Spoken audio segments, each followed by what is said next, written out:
Baik, Assalamualaikum warahmatullahi wabarakatuh. Selamat siang menjelang sore. Selamat menjalankan ibadah puasa bagi yang menjalankan puasa sunnah di bulan Zulhijjah. Nah, alhamdulillah kita dapat bertemu walaupun secara tidak langsung. Ya, semoga adik-adik semua pada sehat, pada semangat walaupun di masa pandemi ini. Ya, selalu positive thinking, ikhlas menjalani. Nah, di pertemuan pertama di kelas 11 IPS yang alhamdulillah teman-teman semua naik kelas ya. Kita bertemu di kelas biologi secara daring. Nah, di bab pertama kita akan membahas materi tentang sel.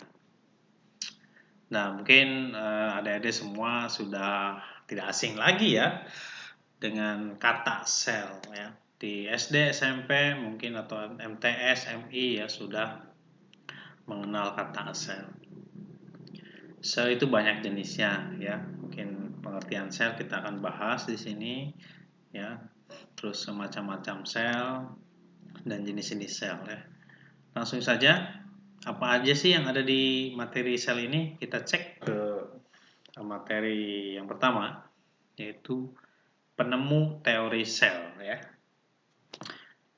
Mungkin adik-adik hanya sekedar mengenal ya sel itu apa ya, tapi belum tahu sejarahnya ya. Kita akan bahas sepintas sejarah tentang sel. Ini gambar Robert Hooke.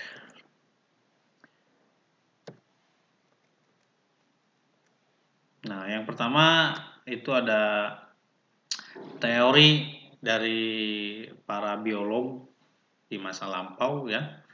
Ini seorang ahli matematika, fisika berasal dari Inggris, Robert Hooke yang pertama kali dia menemukan sel. Ya, tahun 1665. Ya. Dia mengamati gabus dari kulit pohon tutup botol ya, tutup botol. Kalau di minuman itu ada tutup botol yang terbuat dari kulit kayu gabus, namanya pohon Quercus subar ya. Nah, dia menemukan ada ruang-ruang kosong dan kecil yang diberi istilah sel. Tahun berikutnya ada Felix Durjadin ya. Ternyata di dalam sel yang hidup tidak kosong ternyata ya, melainkan terdapat substansi cair. Itu yang ditemukan oleh Felix Durjadin. Yang selanjutnya Johannes Purkinje ya, Purkinje disebut protoplasma. Nah, si substansi cair itu yang ditemukan oleh Felix Durjadin itu diberi nama oleh si Johannes, itu protoplasma. Selanjutnya ada Robert Brown, R. Starburger, dan C. Bernard ya, menemukan adanya inti sel pada setiap sel hidup.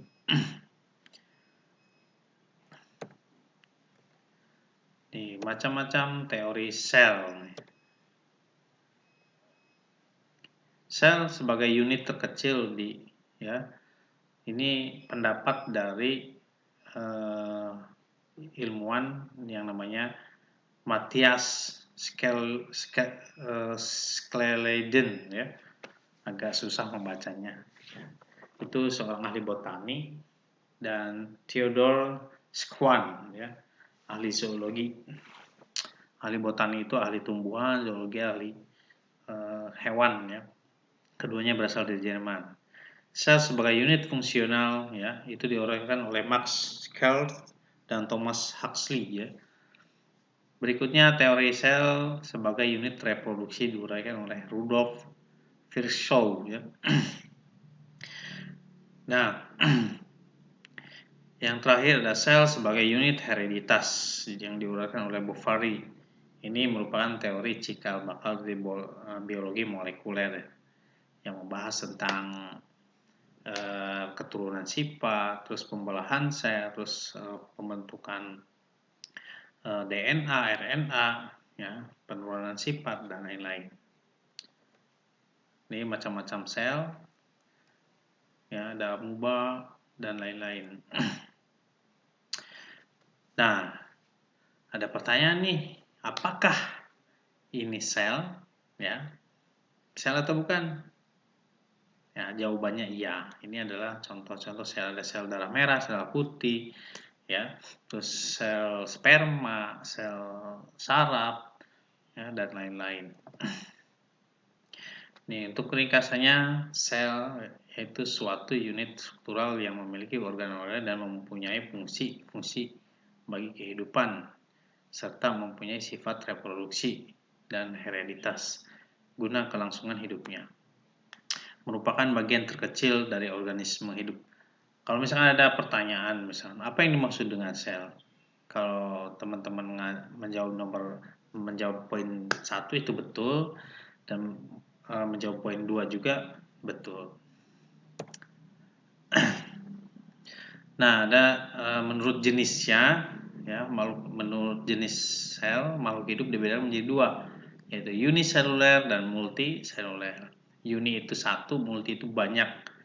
Ya, uniseluler itu berarti selnya hanya satu, tunggal, ya, makhluk hidup. Contohnya amuba dan paramecium.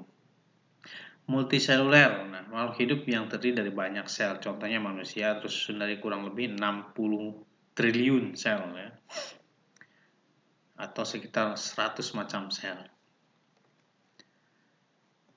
Baik, materi sementara sampai situ, jangan banyak-banyak dulu karena pembukaan, ya. Silakan kalau ada pertanyaan diajukan di grup atau melalui voice note atau chat, ya. Demikian, salam biologi. Assalamualaikum warahmatullahi wabarakatuh. Kita lanjut minggu depan.